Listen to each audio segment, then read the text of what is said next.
place. Da-na-na-na, Mac and Perry. Go live to create. Da-na-na-na, Mac and Perry. Invite you to stay. Welcome to Tell a Story Hive on location here in Lloydminster at Spiro's. I'm Michael Bartz. I make short films and podcasts about environmental sustainability. And this is my co-host, Daniel J. Perryman, local theatre and filmmaker based in Lethbridge, Alberta. And this is... Katy Messmer, mixed metal artist, born and raised in Lloydminster. There we go, yeah. Oh, great, yeah. I'm really excited to learn about your metal art and your journey with that. Yeah, but first we have our we call icebreaker segment. And with that, we just like to get to know each other, have a nice conversation, play some games, and we'll answer, and yeah, it'll be fun.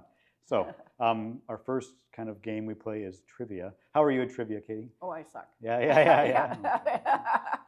I will get them wrong. No. It'll be We'll fine. see. Make Multiple them easy. choice. It's multiple choice. Okay. But you can also, you'll be asking us some questions, so put us in the hot seat. So it'll be fine. Fair. Yeah. So first Lloydminster trivia question is from me. I'll hopefully pick an easy one. I'll try to kind of hint towards it.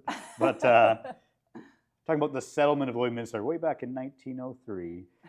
So the area was first settled in 1903 with the arrival of the bar colonists from England. Who was the city of Lloydminster named after?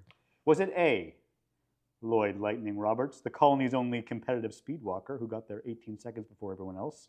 Maybe. Reverend George Exton Lloyd, an Anglican bishop. C, Christopher Lloyd as Doc Brown, who stopped here briefly in 1885, or Lord Lloyd, the former Duke of Westminster. What do you That think? was Christopher Lloyd. Is that right? You think it's Christopher Lloyd? I don't know. The Now you're making actor it sound- from Back to the Future? No. I'll give you another try. B. B? Yes. It was B, Reverend George Yes, Exton he Lloyd. was a reverend. And That's Anglican right. bishop, yes. Nice. See? So not good. That'd be great if Lloydminster was named after Christopher Lloyd That's right. way back See? when. See? Yeah, nice. You got it right. Second try. So we've got trivia questions about each other. So the top one here, you can pick that. So that is a question about Daniel. All For me, right, for you. we will see how well I know Daniel. All right.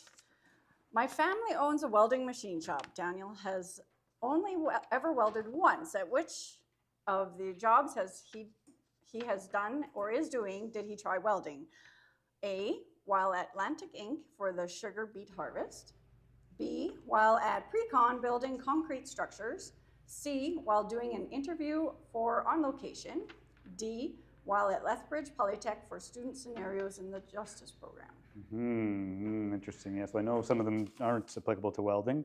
That is a new fact I don't know about Daniel. I've never heard him mention welding because I can't picture him doing that at a job, and that's okay. But I would say, so actually what comes to mind is probably, I bet you anything, if I had to bet money, and I'm not going to bet money, I'm just going to guess, but I think it's actually probably during an artist feature that he probably got a chance to maybe tinker at some welding.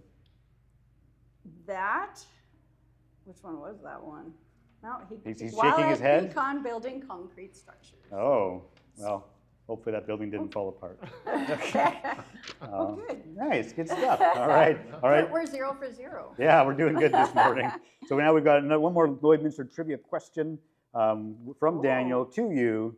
We'll see what he asked you. All right. My piece of trivia for you is that the Vic Juba Community Theatre is a performing arts venue located in Lloydminster, hosting concerts, dance productions, the symphony, theatrical productions, festivals, comedians, and illusionists. How many event days do they work each year? If you had to guess, is it A, 90? Is it B, 120? Is it C, 175? Or is it D, 365 every day of the year? What would be your Well, guess? that's just going to be a guess. Always go with C? C is the right answer. 75, yeah. Nice. All right, and we've got one more trivia question. So this one is about me for Daniel. We'll see if he gets this one right. My creative practice involves creating metal art. Michael's dad taught him to weld as a teenager, and he's been building things with metal ever since. His most ambitious project to date was building an off-grid tiny house, where metal is a key feature of the interior design. When did he first build and move into the tiny house? Was it A, March of 2019, B, April of 2020, C, May of 21, or D, June of 22? That is a good question indeed. I'm going to go with 2020. It was May 2021. Close, okay. close. Yeah. Okay. You're just so much better at welding. I figured you would So fast. way faster, and you would have got in there way faster. Yeah. So, Yeah, tricky question. Nice. Good stuff. All right, so I don't think we did okay with the trivia, and that's okay. All right, so our next game we call This or That, and we have this little hat we brought with us. And it's just, got a piece of paper, and they have different things on them, coffee or tea, wine or beer, whatever. They're not all drink related, but we'll pull it out of a hat, and then we discuss your preference and go around. And so I'll help, maybe you can pull the first one, then I will answer first. Sure, you betcha. All right, new or familiar? If I had to choose, I would probably say familiar. I do like to try new things sometimes, but I would say I'm like my routine. And so generally, if I can kind of do the same things, I enjoy that. I'm not a big just doing wild, crazy things. So I would go with familiar. How about yourself? I probably would do a lot of new. I like to experiment. So got to try something new. I go to the liquor store, got to have a new beer with my old. So I guess I like to do both. Okay, great. I'd be like, I like this wine, so I'm just going to drink that until I don't like it anymore. But that's okay. Nice. And what about yourself, Daniel? New or familiar? Yeah, I think I would go familiar generally. I'm a creature of habit, I think, in many ways. I have my movies and TV shows that I love, and I'd probably go with familiar. Fair, great. All right, I will pull out the next one. I'll have you answer first, Katie. Football or hockey? Which do you prefer? Football. Football fan? Yeah. A lot of football in Lloydminster. No, not as much as hockey. Hockey's big in my family too. But if I had to sit there through a whole game, it would be football. I can follow the ball a lot easier than the puck. But And what else? What do you like about watching football? Nothing super particular because I'm not a major. I tend to do art more than the football. But it's just impressive to see what they can actually accomplish. So. For sure, No, that's fair. Myself, I'm not a sports person at all. So I guess I would say hockey, just because it's more like Canadian. That's the only reason I would choose. But I don't think I've ever seen a hockey or football game live or really on TV for any length of time. My family's not sports orientated. Never played those sports growing up, so. It's we have the question for some reason, so that's why it's there. We're not sports people. That's okay. Maybe some people are. And I'll throw it over to Daniel if he likes football or hockey. I think I would go with, generally I wouldn't, but between these two options, I would go with football, American football, mainly because I have seen a game, and it was like rivaling teams. I don't know how I ended up there, but I was there, and like the energy in the stadium was there, and it was really cool, and that would be my answer between those two options, at least, Good stuff, nice, all right, we'll pick, maybe we'll do one more each, I'll give you one. Sure. Bury or cremate? Okay. This is morbid. It's come up a few times on this trip. Fair enough. I guess if I had to choose, I would say like bury, and we talked about this with Brandy yesterday, came up with her. A lot of my work, as I said, is environmentally focused, and so kind of like a green burial would be like, you can do like a tree pod, right? So maybe I could, if I was going to be buried or cremated, I guess buried under a tree would be my preference. How about yourself? I would probably be cremated. So more so that you can just sprinkle me somewhere. True, Harder to sprinkle a body somewhere. Why not? Where would you like your ashes sprinkled if you had a choice? Oh, I don't know. Dad chose Hawaii, so I shouldn't choose that one. Okay.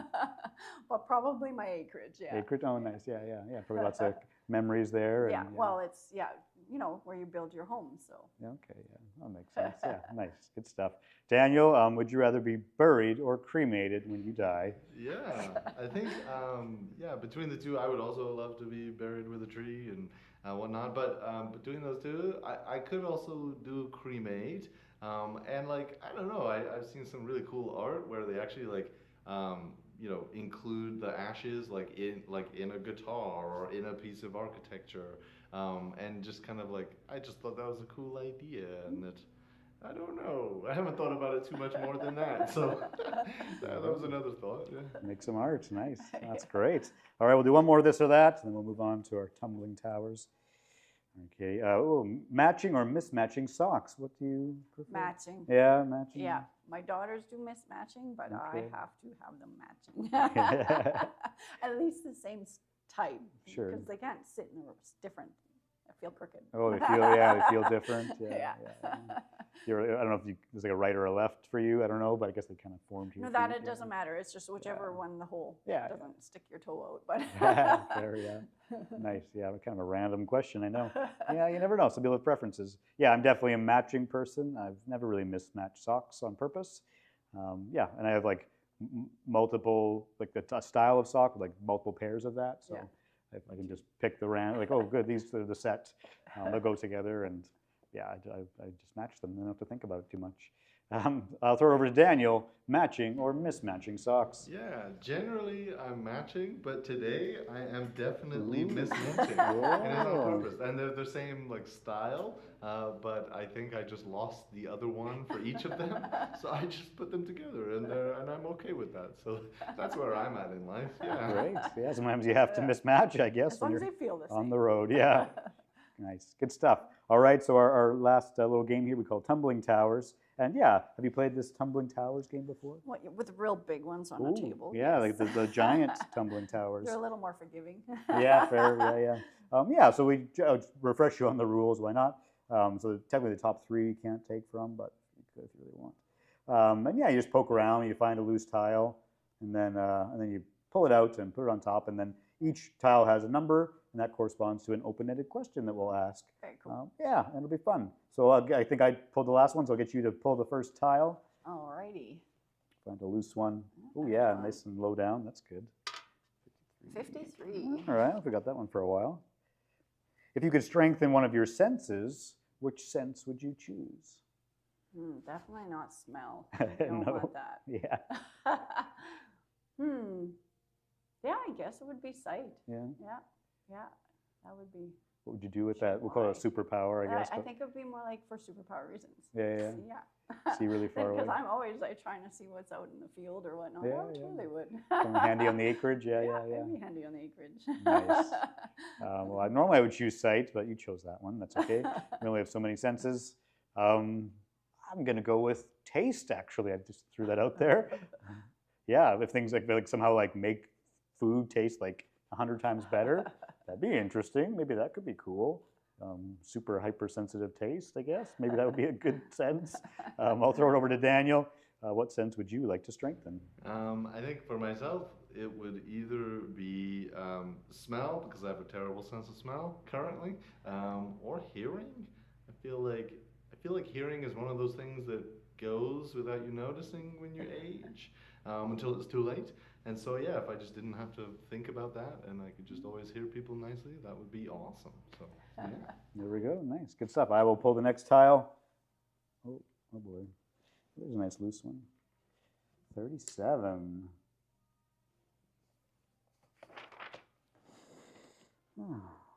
What's one thing you're always misplacing? My work gloves. Oh, yeah? I have about 3 pairs. I Okay. swear they should be on a string, but I never have them where I need them. Always misplace them, yeah. So that's why you have so many pairs? You just I have a lot of pairs, and alternate? that way, yeah, because I can never remember what machine I left them on or where I answered the phone. Sure, yeah. Makes sense, yeah. Something I'm always misplacing, I always have a pocket knife with me. It's always handy to use.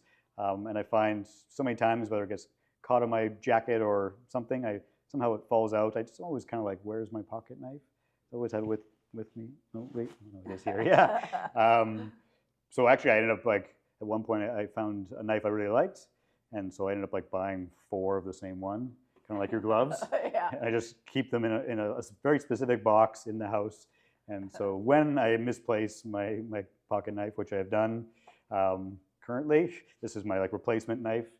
I will just pull out the other knife because usually ends up somewhere, or a different pair of pants or something. So that's usually something I find myself misplacing. I'll throw it over to Daniel. What do you misplace sometimes? Yeah, I'll kind of throw it back to my socks. I often misplace my socks. They Yeah. just go missing, and I have not figured out how to stop doing that. So that's where, yeah. Okay, great, yeah. All right, maybe we'll do one or two more. So I think it's your turn to pull out a tile. Can you... All right. That one's Ooh, yeah, it's very loose. Number 25. 25, okay. What do you wish you had more of? Time. Time. Yeah. More time would be great. I work full time, and of course, when you're working, it interrupts your playtime. And I like to play. I like to do art. Mhm. I want more time. Fair, yeah, I guess a pretty common one that you'd want more of. So I won't steal your answer. What's something I wish I had more of? Yeah, I guess I would say generally it's pretty good, but it's always good to have more of like human connection. That's something that's very important to me. So yeah, like more great conversations with people. I'm not a big like small talk person. I know you kind of have to do that to like warm up to people. Like, how's the weather? It's snowing in Lloydminster and stuff. But if I can get to more of like a deeper place with someone and talk about something meaningful, I think more great conversations or present conversations would be great. Yeah, which we're going to have soon. So yeah. I'll throw it over to Daniel. What's something you wish you had more of? Socks. Socks, yeah. Fair. All right. Why not? We'll do one more tile. Why not? Do them pretty quickly. So last one. 24. We're getting a little higher. This is good. We don't always get this far. What's something you've tried that scared you? Anything come to mind? And if nothing, we can go to us. There's stuff that I know I want to try, but Okay. I'm scared too. What would that be? Maybe, yeah. Like bungee jumping or skydiving or something like that. You know, like those. Actually, parasailing. I was just told it's not that bad. But we'll see. Okay, some jumping, flying out of the things. And not yeah. always, but Yeah, fair. I feel like I'll pass out in there. Yeah, it would be scary, There yeah. Or something, scared of heights. So. Yeah, I always thought, like when I was younger, I'm like, I want to go skydiving. And then it just never happened. And I just don't know that I ever will now. Yeah, I'm like, I don't think so, but. I like to stay in the plane, maybe, yeah. Something that I tried that scared me recently or semi-recently. I guess a little while ago my partner's a scientist, a researcher, and they had like a conference in Banff. And I went there to volunteer to help because they're like, hey, you want to help at the conference and stay in Banff, the Banff Center? Yes, I do. And as I'm an actor by training, and they were like short on the entertainment. And so like the day of or the day before, like, hey, Michael, do you want to like perform some pieces? I'm like, okay, if you guys need more entertainment. So I ended up like writing 2 like comedic sketches and performing them like later that day or early the next day in front of this like huge conference of scientists from around the world. And yeah, I was very like, oh, I'm just all off the cuff, and it went pretty well, but I was definitely a little more nervous than I would have been. So just so quick, and I was not expecting it. Yeah, and how about you, Daniel? What's something that you've done that scared you? Yeah, the thing that's coming to mind today is snowboarding, actually, just because we've talked about it at some points. And yeah, I was scared when the first time I went and did it, and even though I was like with friends and stuff, and yeah, you're like flying down a mountain on some plastic, basically. So that scared me, and yeah, but now I love it, so that's okay. There we go, nice. There you go. Awesome, great. Well, yeah, that's all the time we have for this segment. It's been great to kind of get to know each other. So yeah, this has been Tell a Story Hives on location in Lloydminster at Spiro's. I'm Michael Bartz. I make short films and podcasts about environmental sustainability. And this is my co-host, Daniel J. Perryman, local theatre and filmmaker based in Lethbridge, Alberta, and this is Katy Messmer, mixed metal artist, born and raised in Lloydminster. Great, all right, we'll be right back.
Welcome to Tell a Story Hive on location in Lloydminster at Spiro's. I'm Michael Bartz. I make short films and podcasts about environmental sustainability. And this is my co-host, Daniel J. Perryman, local theatre and filmmaker based in Lethbridge, Alberta. And this is... Katy Messmer, mixed metal artist, born and raised Lloydminster here.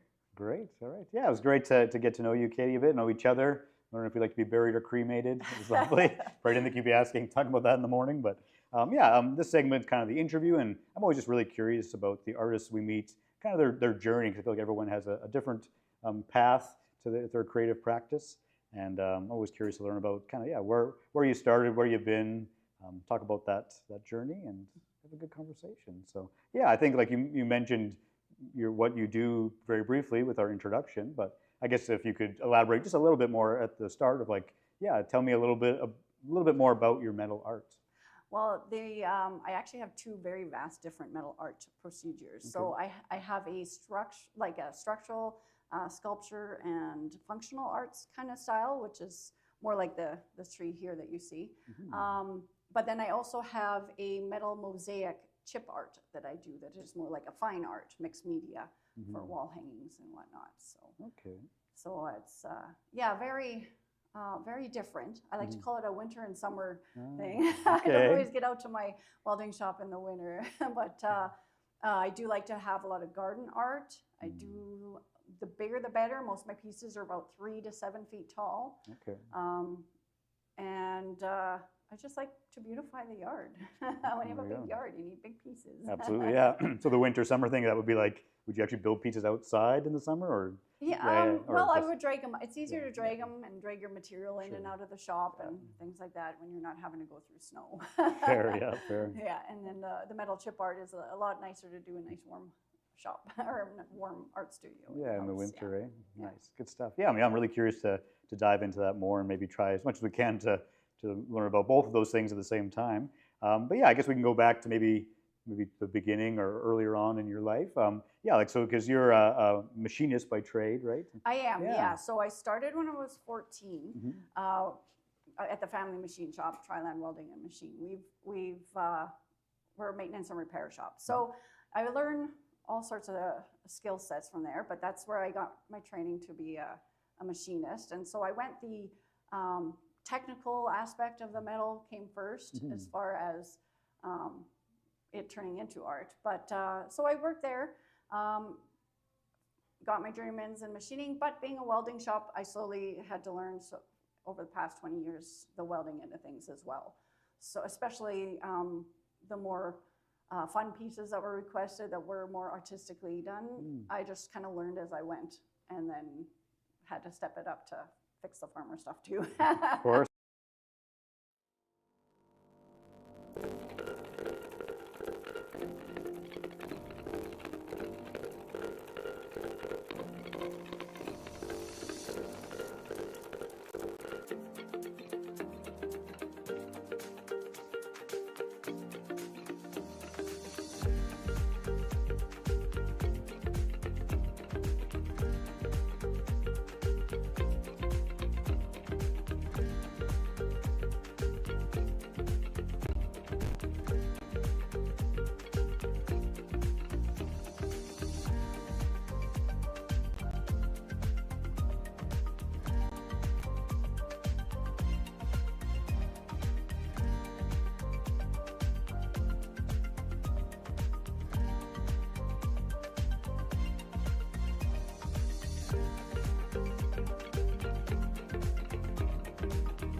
And so you're doing machining, you're doing welding.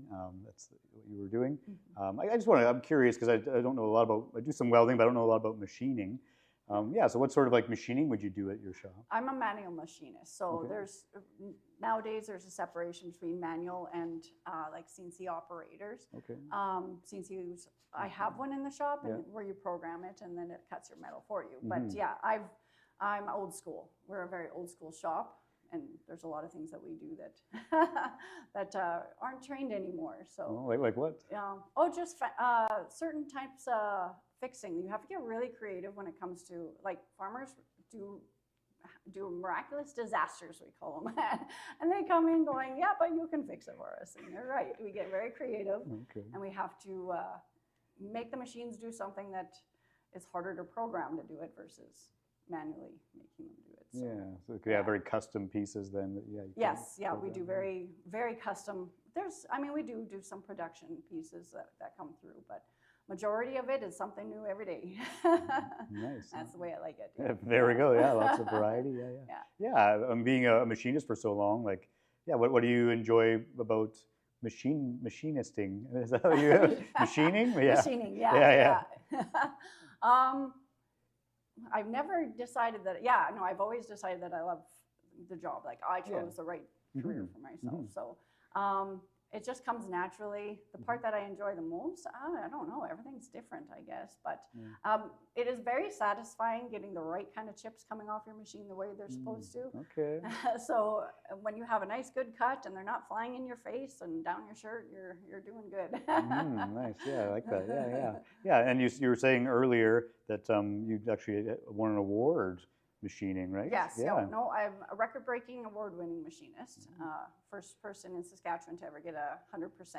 And I'd like to see if somebody might have crossed that, because that was a long time ago. Okay.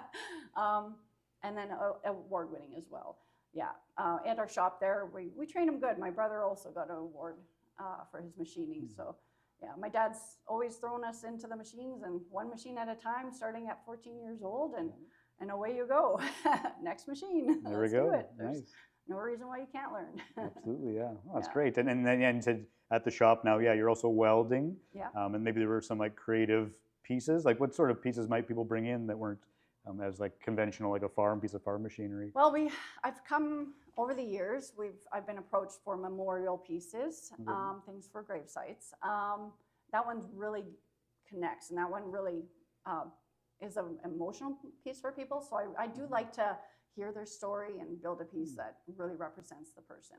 And then I do programming and drafting and to do a CNC cutout of a yard sign and things like that. But then we've also done custom railings, gates, functional art, like these chairs we're sitting on. It slowly comes trickling through as people start to learn that there's something creative that came out of our shop, that there's actually an artist now there. They bring their ideas, because a lot of people have ideas. They just need somebody to help make it happen. So. Okay, interesting. Yeah. I'm curious about that first example, because that's something I wouldn't have connected to metal art as like a memorial piece. Yeah. Yeah. What sort of things would people be requesting as memorial pieces out of metal? Well, my most recent ones was sets of teepees. As the gravestone, and it's a teepee design where it's a half a teepee open, and their plaque is inside because it's their final resting place. Yeah, and what else have I done? Mostly just majority of them are plaques that are mounted to stones and whatnot. Yeah, Those are made out of metal. Okay. Yeah, but I can do all sorts of photos of like cutouts that represent them, whether they were horse riders or hunters or anything like that. So. Oh, nice. Oh, cool. Yeah. Oh, it's interesting. Yeah, I'm sure we can get more into the details, especially in the showcase. So I guess from my understanding, like you're doing some creative pieces, at the shop, slowly kind of building up that, like, there's an artist in the shop. People are getting more familiar with that. I guess, for yourself, like, when did it kind of, maybe was there a shift where you're a machinist, you're welding, but now you're doing, maybe you want to do more creative stuff, more arts related stuff. Tell me about that. Well, I constantly, but like I said, those satisfying chips fall into my tray. I constantly saw Van Gogh's Starry Night, and I figured there's something here. I could probably do something with these chips. Like, it's the byproduct of a machine and different types of material with different processes cutting those materials. It's like a whole new art medium. So I tied that one in years ago, just started collecting, and then played with it a bit. Tried doing it mosaic style, different types of glues and mortars and things like that. Till the point now I'm getting it really narrowed down. And then as far as the heavy metal art, I guess it just kind of collected as it went. Okay, yeah. So Yeah, it wasn't like a it was intentional like I'm a machinist, I weld, and I want to do more art. There was No, never. it was just slowly incorporated. It just slowly got growing in the background just by request, and I got paid to learn because most of it came through the shop years ago, and now I'm starting to branch out on my own as far as the art goes, because it's getting to the point where it's very artistic versus a functional or structural type. And it's more what I want to do versus what the customer wants to do. But I did get paid to learn, so I can't complain about that. That's all right. Yeah. I mean, maybe tell me a bit more about that. So yeah, if it's now growing to the point where you want to do more artistic art, and now you're the one making the decisions. Yes. Yeah, tell me about that. Well, I do now. I get to start to do.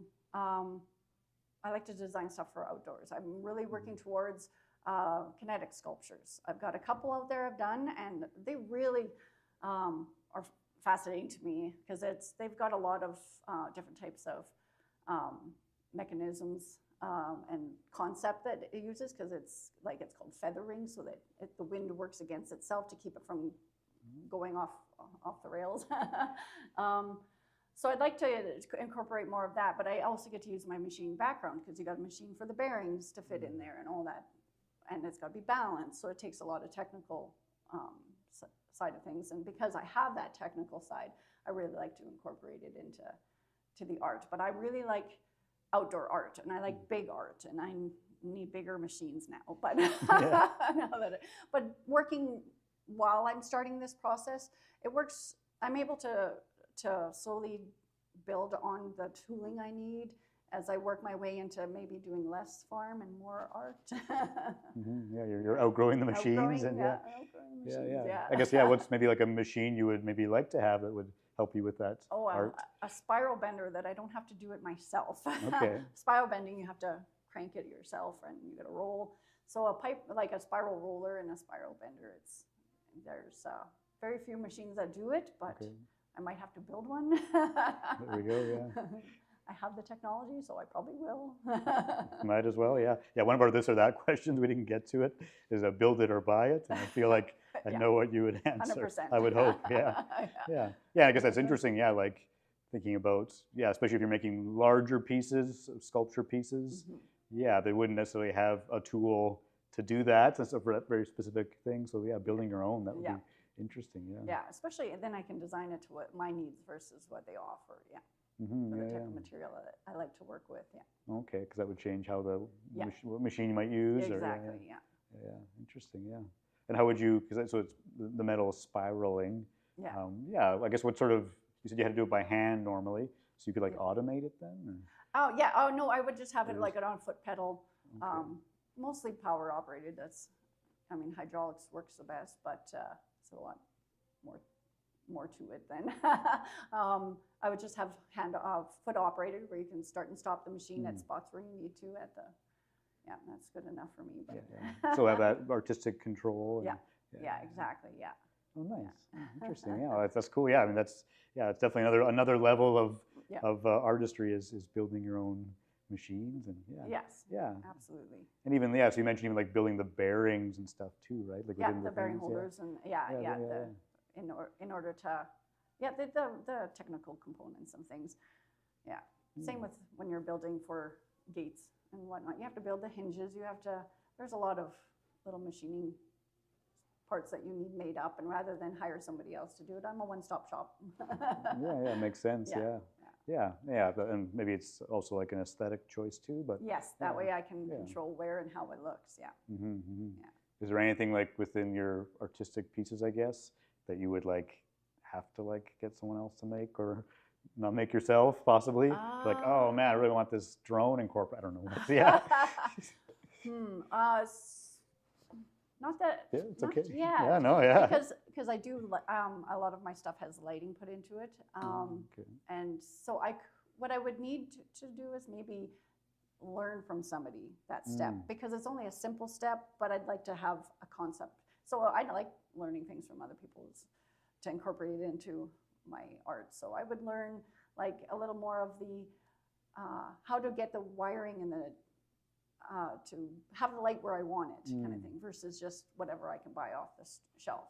I would like to learn more about that, but I would have to get somebody to help me if it's got a digital type of mechanism. Yeah, I would definitely need help in that. Fair, yeah. Oh, that'd be interesting. Yeah, incorporating light. Yeah, I know. I mean, with your art, it may not even be a thing. But I guess that's a good segue into the other question I had about you being like you're a self-taught artist, and I know you mentioned that you previously that you do like retreats to learn about the arts, and to maybe learn about some different arts or expand your horizon. So tell me about these yearly retreats you go on. Well, it's I go all the way to Manitoba to do it just because it's a serenity thing, a reset. But what it is you are you go, you camp, and you can paint any time of the day. You can stay up till midnight or 4 in the morning or whatever time you want to. Sleep all day if you feel like it. But you're just in a very creative atmosphere with zero home stresses. Like you can be in this just a creative space with different types of artists, and everybody helps each other. And that is where I picked up a lot of the artistic technicalities. You learn a lot about balance and lighting and mediums and things, and you incorporate a lot of the painting, because I'll go and paint or I'll do my metal chip art while I'm there, but you'll have a lot of people come and explain to you how the concepts are working. So you learn as you go from each other, and a lot of artists do learn from each other. I take a lot of local classes when there's like anything too, craft-wise, if it's painting or if it's weaving, because I can incorporate all sorts of stuff with the technicalities from it or the artistic aspects from it. You just, even if you learn one thing from somebody, you've picked up and learned something. So yeah. And what led to you first going to that retreat? How many years ago? 17 years now. I've been going to this retreat. Yes, and it's a very. I would suggest to anybody, if you have a chance to do an art retreat, your work just steps that much. It goes into other directions you never thought it would. Yeah, it really opens your mind. It's just phenomenal. That sounds great. Yeah, it makes sense. Yeah, especially if you're maybe more on your own in your art in the community. Yeah, that would make sense. You could broaden those horizons. Do you remember like how you first found out about the retreat 17 years ago? It's actually my husband's auntie who started it. And I started going when my kids were small, and it was kind of a break from everything, all responsibilities. I mean, if you wanted to paint upside down naked, they wouldn't mind. Like, it's just, you just go there and be who you are and do what you need to do. And and just be creative. So so I've been going through it, and we have a lot of family members that go because of that, and we have quite a talented family, so there's quite a few of them. But then we've got a lot of really, I call them gurus of the art world that come, the really well-known artists from mainly Saskatchewan, I believe, and Manitoba, because it's over by Manitoba there. They come there too, and they get a chance to explore and practice and try new techniques while you're out there. So it's a play place. yeah, it sounds like it's very much a place to recharge for you, your creativity. It's a recharge, absolutely. How long is the retreat? It's only a week long. Okay. I mean, at times it's like, okay, well that could be enough, but sometimes it's just not enough. It all depends of how your art is cooperating that trip. Yeah, and you said you bring some of your stuff, so you're also like sharing some of your ideas with people? Yeah, absolutely. We all learn from each other. People will take some of my metal chips, try and incorporate it in their mixed medias, and Nice. And have you stayed in touch with anyone you've met at the retreat that's not a family member, maybe? Yeah. A few of them, actually. Yes. Yeah. We really do get to connect with each other. Yeah. In fact, one of them is he's a machinist as a retiree, so he likes to chat machining, and his wife loves my work, so she collects my stuff. But most of them, the friendships have developed from the retreat. You always seem to keep tabs, and of course, media helps, or like Facebook or Messenger and stuff like that. You really get to stay connected still, so it makes it a lot easier. Nice. Well, that sounds lovely. That sounds like a great opportunity for you to expand your art. Nice. Yeah. So I guess like we talked a bit about, so you were growing your artistic practice, getting busier, doing more sculpture pieces, things like that. Yeah. I guess if you can kind of think about the timeline, like kind of like what came next in your artistic journey. Well, what came next? So what really stepped out my art as far as the sculptural art was from my very first piece. It kind of did both structure and my metal chips, because it was, I built a tree frame at a Christmas time, and I piled all these aluminum spirally chips that were just real like poofy, and I put them all down the tree, and it was my tree. And then for our Christmas tree, so I put it on this frame. And then from threading, you get a ball that spirals off sometimes, and it looks like a ball of yarn. Well, I hung those as my balls in the tree, and I made this Christmas tree. Well, I had customers come in and take pictures of this tree, and then they started talking about this festival of trees, and I'm like intrigued. But then my machine shop teacher came in one day, and he's actually on the board of Festival Trees, and he approached me to build a metal tree that can get auctioned off for charity, and it's a local charity. It was the Bar Colonist charity, which is now called Friends of Weaver Park. Okay. And it's kind of grown from there. I've done about 17 trees, I think we counted last year. Yeah, 17 trees I've built and donated. Triland sponsors me, and then I get the creative license to it essentially. So I build a metal tree, and they get auctioned off, live auctioned. And I try to design it. Sometimes it's Christmassy, like this one here was one that was from there. Being that it's a metal sculpture, I like to try and make it a piece that you can keep in your yard all year round. So I'll do, I've done all sorts. It kind of sticks with themes. Last year we had, I did a Grinch tree. Okay. We have also, it was I can't even remember the theme last year, but that was just, we have movies, that's what it was. So of course, I gotta have the Grinch. Yeah. And what else kind of cooperated with that? It's just kind of how I got to play. That's one of the, I got paid to play kind of things. Triland paid me to learn a really artistic thing. And I got getting bigger and bigger. I built a very artistic piece from a lady who does collect my art in Lloyd here too. She ended up buying it at that auction. It was full of flowers. It was a spiral tree full of flowers. Really intricate piece. I even did videos showing how I processed the flowers going through it. It took a lot of steps. And so that's, yeah, Festival Trees. That's the one that really got me out there. Everybody's starting to notice me. They call me the metal tree lady, so that's what I'm known as. It's the metal tree lady. And that one really started the structural part. So then I started getting approached to do things like designing like this table and chair set for Spiros. We've done, what else? Oh, when the word gets out, do you have an artist in there? You have people approaching you. But like for the city, I've done Christmas light displays. I've done about a total of 5 Christmas light displays, which is why lighting would be great to learn. A little easier than whatever I can buy off the shelf. But it's just slowly built over the years, and now it's really becoming more and more as I'm known. Yeah. Yeah, no, that's great. Yeah, it's great to start with the tree festival, and yeah, that's lovely. And yeah, do you think it helps that, you know, that Lloydminster is, I was going to say, a smaller community in Alberta / Saskatchewan? Yeah. Does that help with like knowing people or getting your name out there, things like that?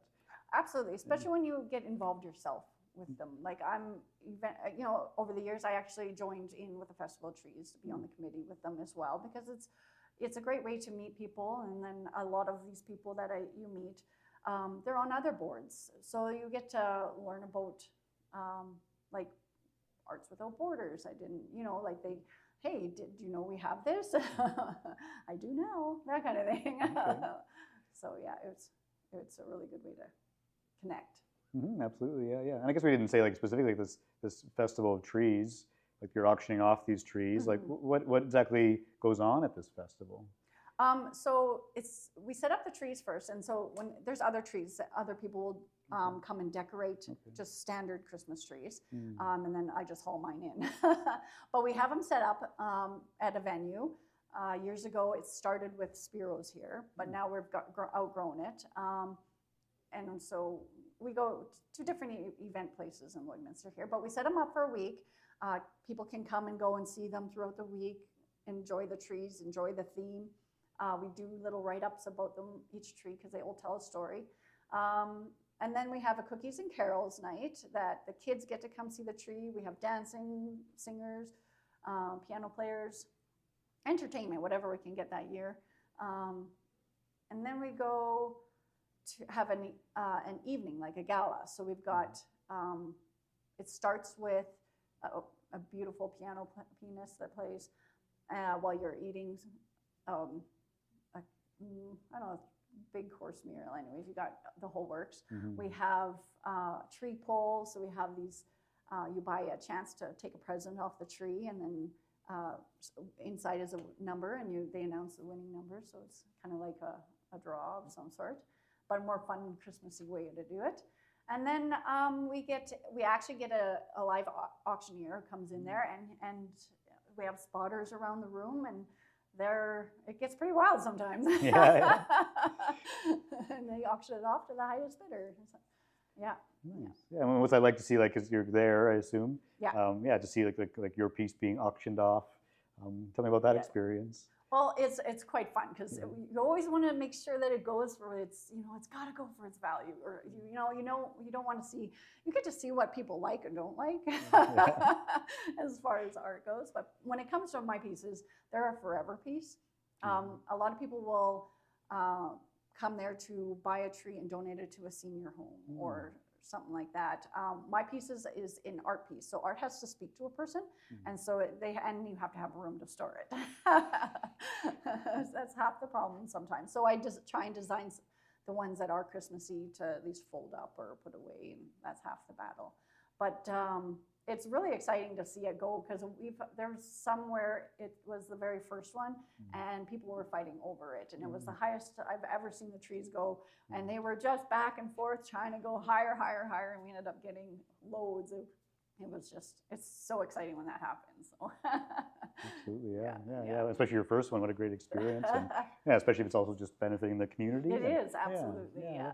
I love that. Yeah, it's going to like senior centers and things like that. And, yeah, that's a really good event. Yeah. It just seems like, because I know, like, I'm not a visual artist by any means, but yeah, maybe like some art is more, let me say, pretentious, and it's like, but it feels like maybe some of this art, that people can just appreciate, and keep in a space like that. I think that makes it more accessible, maybe.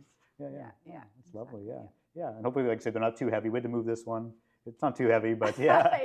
I can see that's just it. I have to try and keep it practical. Practical, yeah. You probably have like a forklift or something if you really had to move it. Yeah, at the shop I do, or a hoist, yeah. No, that's great. Yeah, I love that, the Festival of Trees. That's lovely. I guess if you could, like, what might have come next in your artistic journey after that started to build and you were the tree lady and all those things? I started developing the actual skills from learning to do the trees. The trees really were my stepping stone, to the point where I started just designing sculptures for myself. Like, I've done a turtle one that got Best in Show a couple years ago. Well, that uses mixed metal. It's the turtles coming out of the wave. I learned all the bending techniques, all that stuff. I got to start to play at home as I was able to build the machines, bring them home, kind of thing. So really I just started opening up into my own thought processes versus somebody else's, like I said, so. Yeah, and does that kind of change things for you at all, where as opposed to like someone saying, I would like this piece, or we want trees, so make a tree. Now it's like, what does Katy want to make? Yes, tell me about that a bit. Well, I guess because I've done trees, I really do enjoy doing trees. Okay.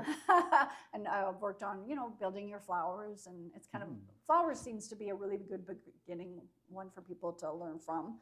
I'd like to build iron structures with like copper flowers, copper dragonflies, like very nature inspired type of art, and animal. I prefer to do animal and nature. But yeah, we've, I lost my train of thought. Sorry. Yeah, it's all good. Yeah, just about like that. Like now you're like deciding the pieces to make that. So maybe I could see that as maybe being more artistically expressive because now it's your voice coming out. Yes, that's right. Well, I just really want people to stop and smell the flowers. Essentially, I'm not a green thumb by any means, and my stuff usually dies. So I like to have pieces of art incorporated in the garden and whatnot, so that there's still something beautiful. And when you live in Canada too, you need something pretty in the winter. And that too, I like to try and design the material, my pieces, so they can stay out all year round. That's half the battle sometimes, but. Yeah, I'm curious. Like, have you ever faced any sort of like challenges in your artistic journey that was like, I'm really challenged, I don't really know what to do? Or majority of it is finishes, and because you are restricted, there's types of metal that rust and they stay. It kind of seals itself with rust, but a lot of the material that I use tends to rust, and even if I get it powder coated, there's still rust that likes to come out the cracks or underneath in the ground, and if you're putting on cement, you'll notice it. So there's things like that I have to try and always think about, like, is it going to bleed on something, or sometimes the finishes, I like to keep it all natural. I do prefer rusted pieces, but that's just my preference. But different metals will weather differently, like the copper will turn green. Will it look good if it does that? Like that kind of thing. It's a challenge for finishes, because you'll just put a beautiful finish on, and then metal touches metal, and it scratches it on you. Right. Oh, interesting. Yeah. And also just like, on the maybe non-art side, like has there been a skill you've had to kind of develop or work on in order to promote your art or anything like that? Oh, I definitely need help in the technical end of things when it comes to like media or photos. Oh, it's so hard to get photos, especially my art, especially the metal chip art, because it's got a resin, the glossy resin. I like to keep it glossy so that it really shows the brightness of the metallics of the metal. But the photos, trying to get photos, I tell you, that is so hard. It's like too reflective, or too reflective, and then trying to get a piece. Big structural piece to look good. Sure. It's really tough to really. It's not the same as in person. It doesn't look as good on a photo. So I could learn some technical ends of that portion. Okay, fair enough. Maybe one of the artists we featured and get their camera out and help you out. Yeah, nice. Good stuff. Exactly. And I guess just lastly, to finish off, we're running short on our time here. Would be just our last question we try to ask people is like, how has your artistic metal practice, like how has that influenced your everyday life? The connection. You meet so many different people, and I don't know, I'm happier being able to do metal art. You have a place for your emotions to go, whether you're beating the material and you feel better, or if you're molding it into a piece that's beautifying because that's your mood at the time. It's just an outlet, and that definitely helps reset any stresses that you do in everyday life. But then you also have that connection that you meet other artists with like-minded attitudes and thought processes, and it's just every day it's a new challenge, I guess. New concepts, always thinking of something new going forward. It's always forward thinking in the art world. Absolutely, great. Well, I've really enjoyed this conversation, learning a bit about your journey and your metal practice. So thanks so much for chatting with me. So this has been Tell a Story Hives on location in Lloydminster at Spiros. I'm Michael Bartz. I make short films and podcasts about environmental sustainability. And this is my co-host, Daniel J. Perryman, local theatre and filmmaker based in Lethbridge, Alberta. And this is Katy Messmer, mixed metal artist, born and raised in Lloydminster. Great. All right, we'll be right back.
Hello and welcome back to Tell Us Story Hives on location in Lloydminster. We're at Spiro's. My name is Daniel J. Perryman, local theatre and filmmaker based in Lethbridge, Alberta. This is my co-host, Michael Bartz. I make short films and podcasts about environmental sustainability. And this is...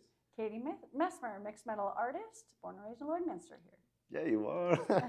Yeah, no, thank you so much for taking the time and energy to meet with us. Really appreciate it.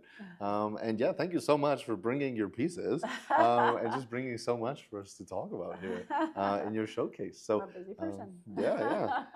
I would just love to, because it's like right here, I can't not talk about it and focus on it.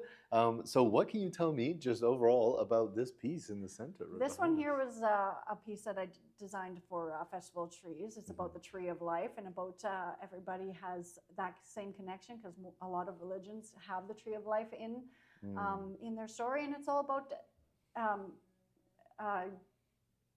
trusting the process, I guess, but how you just stay connected by something like the tree of life. And that's the reason why it's coming out of the book. Yeah, part of those myths and legends. Yeah, exactly. Yeah, so it kind of connects everybody together. Yeah, absolutely. Yeah, and I know that in your interview with Michael, you had kind of mentioned that the Festival of Lights? Trees, there we go.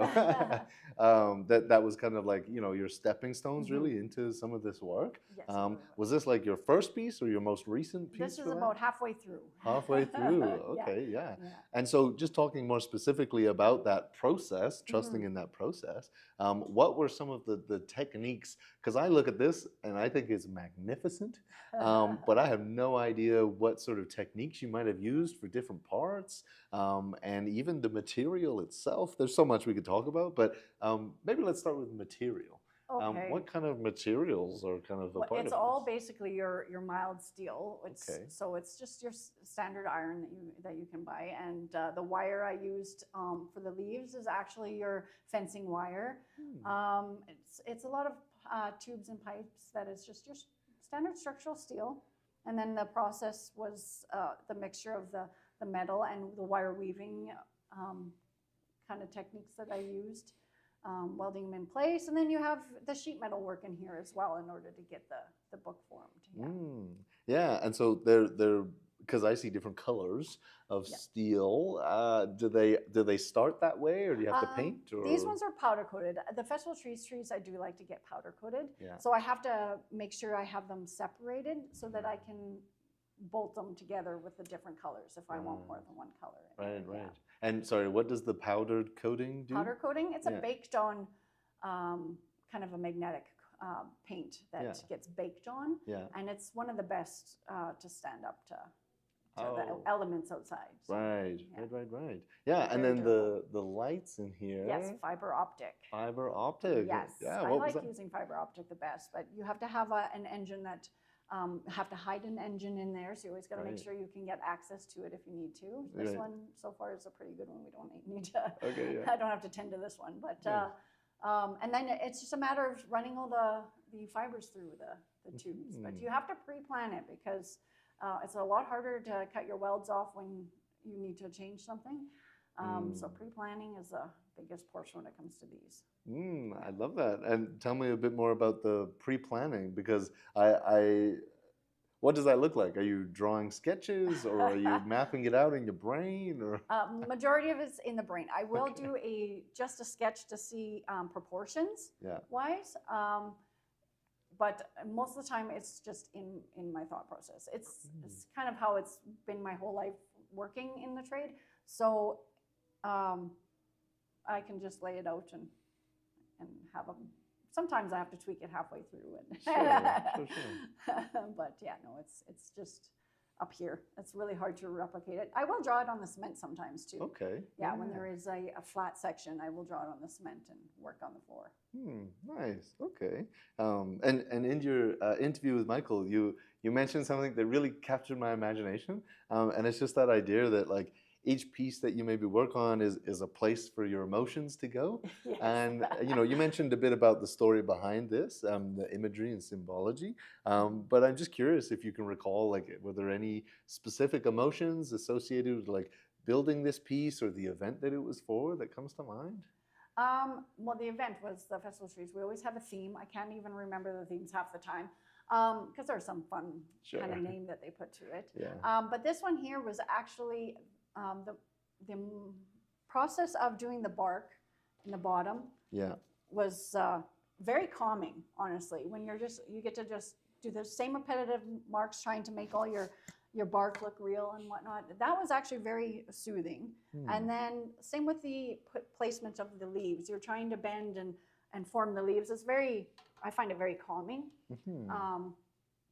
Placing each leaf being part of your tree. So it's yeah. And I have to imagine, you know, again, in your interview, you mentioned like trying to find the new thing, the challenge, and maybe not repeating things so much. Maybe to some extent, I'm sure, but just that each leaf is, you know, its own thing on there. And, yes. Every piece is different. I like to. I have a tagline: "Fuse your own lines," and it's all about just stretching the barriers a little. Yeah, that's awesome. Just try it. That's what can go wrong, right? Yeah, well, I have no idea. Yeah. If you don't win, you learn, and that's how it is for me. So nice.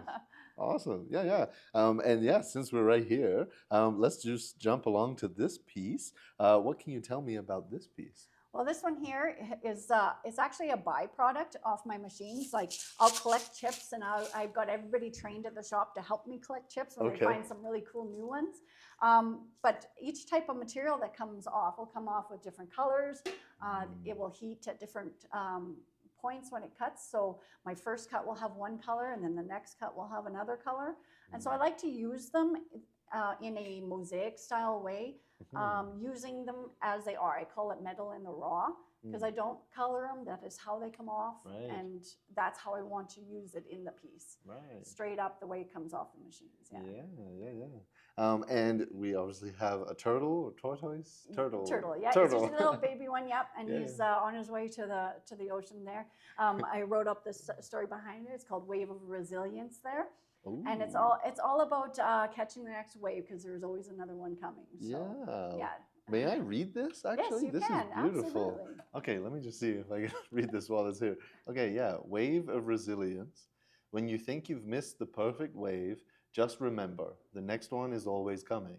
Learn from each step, embrace the change, and ride the next wave into bigger waters.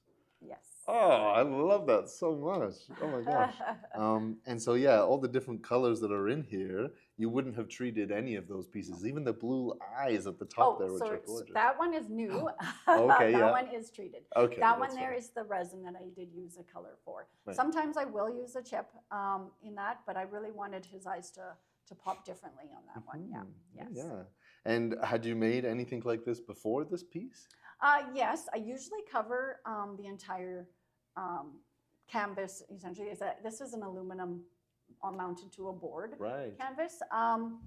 But this is the first time that I actually left the aluminum in the background to be part of the scene. Right. So it gives it that concept of, the wave just passed back. Silky silver, silky silver that's left there. So, and I really enjoyed that one. So I'll probably do this process a few more times.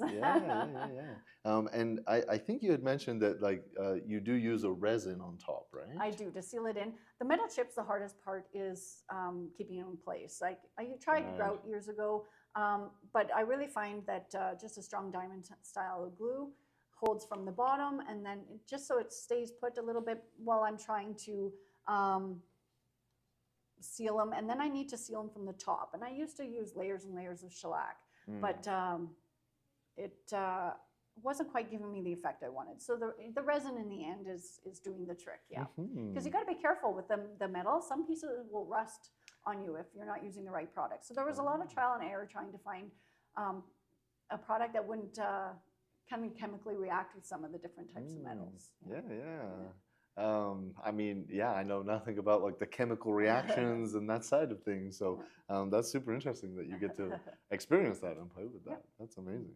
And similar to this, were there any emotions or anything that was happening at the time you were making this that comes to mind? That you this one here was more about the geometric shapes in his body. He really stood out to me as far as the metal chips go. But then as you start to do the background and play where he's at, that's where it's a lot more fun, where you get to actually have the emotion started coming in there where you're like, yeah, just because I've sat there on the beach and watched the turtles as they're working their way back out into the ocean. So I wanted to catch that gleam of the water. That's beautiful. Yeah. Nice. Yeah, I think we might move along here to another piece that I think you shared an image of. It's our second image, I think, and it's of a flower in a circle, and I think it was for women of influence in 2025, and it was just a gorgeous piece, very striking. Yes, so, I built multiple of those ones. Those were awards for women of influence. They gave them out as thank you awards to some people up in Cold Lake. Yeah, and so they reached out to me at one of my craft shows. And I did. It's a mixed metal piece. It's ironwork with the copper flower that's incorporated with it. Yeah, and I guess I'm just curious, like, what does it mean to you to make pieces like that for an event like that? And yeah, that there are women out there with that in their home who won that, and it's an acknowledgement of their time and energy. What does that mean to you? Well, I thought that was that was really lovely that they reached out to me to do that, because it's a women of influence thing is a very it's quite important to me. Like I have been a women in trades advocate before, and I thought celebrating these women in a beautiful way. That iron piece was a circle of an iron circle series that I did, where it has the strength. You have the strength of the iron, but you have the keeping the softness of the copper in there, so that you can be hard when you need to, but always keep that balance. Yeah. And I guess, maybe just tell me a bit more about that. Being a woman in the trades, what can you tell me about that journey? Because I feel like, maybe that could be inspirational for some people out there. Well, my journey was actually pretty easy, considering I grew up there. All my customers watched me grow up there. Now I'm watching them turn into seniors, and so I actually had a safe place to do it. I know it's a lot more tough for other women, but it's getting better over the years. Like where it's actually becoming quite normal to be a woman in the trades, and we're actually pretty damn good at it. So no doubt, clearly, So no, it's just you tend to learn to wear a lot of hats. Is basically it. Nice. Okay. Another piece that you had shared with us was of an elephant. I believe it was number 4 there. And I think you had mentioned in passing that it won an award. Yes. And so what can you tell me about that piece? Well, that one there was, it won first place in the animal division. He was the emerging engineer, all about the dust coming up, and I used the aluminum chips to be his dust as he was coming out after changing the landscape, because that's what they do over there. Their large footprints will help change the area, make water holes for smaller animals. That's why he's called the emerging engineer, coming out of his dust. Interesting. Yeah. Have you had the opportunity to see elephants in person, or was that from an image or your imagination? No, I've always loved elephants, though. Because they've got I was always intrigued by their connection to family. They have a family connection, and so do I. And so, so I've always loved elephants. So, and the fact that they can walk so quietly is amazing, because I can't. That's fair. And sorry, what was the award? Where was the award? What was the event? Our local Arts Without Borders puts up a adjudicated show every year. And so I haven't broadened outside of Lloydminster yet because of time. Like I said, I could use more time. But it's the local one. Arts Without Borders. Nice. And what does that mean to you to be recognized in locally, at least, on that kind of scale? What does that mean to you? Oh, it's wonderful, actually. But again, it's that connection. We get to people will stop and say, "Hey, I saw that piece." Like, if I want to, I did saw that piece, but at one of my shows, craft shows, and they said, "I saw that piece." It's nice to see that we're getting out there, that people are recognizing things, and seeing things. Nice. And I'm gonna circle back here with the chips. One other question I had was, because you kind of roped your colleagues there into collecting the chips with you. Yes. And I'm just curious if they've been able to see your work and what their reactions are, and that they have a small part in collecting the chips and helping you in some way. What are their kind of reactions to your stuff? What do Oh, well, they think about it? they're very supportive. I mean, Yeah. Half of them are family, and, Right. and they think it's pretty cool. Yeah, which is, it actually kind of counteracts in the fact that they get, if they see the art and they see the outcome, that starts getting them to think about which kind of chips I'd like. So they're hey, will this work out, Katie? Right. and if they start to look at it as something that could be an art piece, you know. So That's super interesting. I haven't made them artists yet, but Yeah, you'll I'm get getting there. the right If thing. anybody will, you will, for sure. That's awesome. Yeah, and then, you do commission work as well, Yes. building specific pieces for people for specific purposes. Mhm. And yeah, one thing I'm always curious about in that kind of world of art is just like, what is that like for you as far as like balancing, you're working towards what they need and want, but also your own creativity. Like, is there a balance there, or is it just if what they've asked for, you make that, or do you try and offer some insights or suggestions? What's that like? So a lot of when it comes to the real fancy art stuff, a lot of the people approach me because they want my style. Right. So they allow me to have a little bit of say in there, but then we'll have discussions like the technical part. I kind of want to make sure we can hide this certain thing. So we want to make sure we design it a little more intricate in front of that and to block and hide something. So a lot of them though, they're like, this is what I need done, and then you go for it. And then I'll just give them a quick little idea, and then they got to decide whether or not they want to look at it every day like that. Right. Yeah. Nice. And yeah, I think like one of my last questions here is just like, you'll make it for them and it will last a very long time. Yes. And I'm always just curious, what does that mean to you to be able to create these pieces that are built to last? Like you had mentioned in your interview, like forever pieces was a phrase. Pieces. Yeah. Yes. So what does that mean to you to know that your work here is going to last? Yes, heritage pieces. Yeah. I think it's great. I mean, I just like to be able to see things substantial. You put so much heart into something, you don't want to see it disappear. So, and I don't like waste, so I like to make sure that it just stands the test of time, and if it ages, it ages, and that's why I like to pre-plan how well it'll age when it comes to different metals. But yeah, I do just definitely like the test of time when it comes to this stuff, because I usually put it in place and I don't want to move it again. Yeah, absolutely.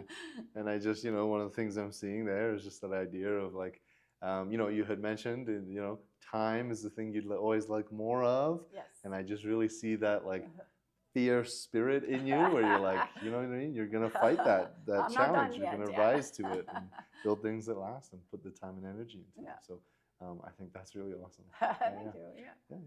Yeah. This is all the time we have for this segment. So again, thank you so much for your time and energy and bringing everything. That's really meaningful. So. Thank you. This has been great. Yeah, this has been Tell Us Story Hives on location in Lloydminster. We're at Spiro's. My name is Daniel J. Perryman, local theatre and filmmaker based in Lethbridge, Alberta. This is my co-host, Michael Bartz. I make short films and podcasts about environmental sustainability. And this is Katy Messmer, mixed metal artist, born and raised in Lloydminster. Yeah. Thank you for watching.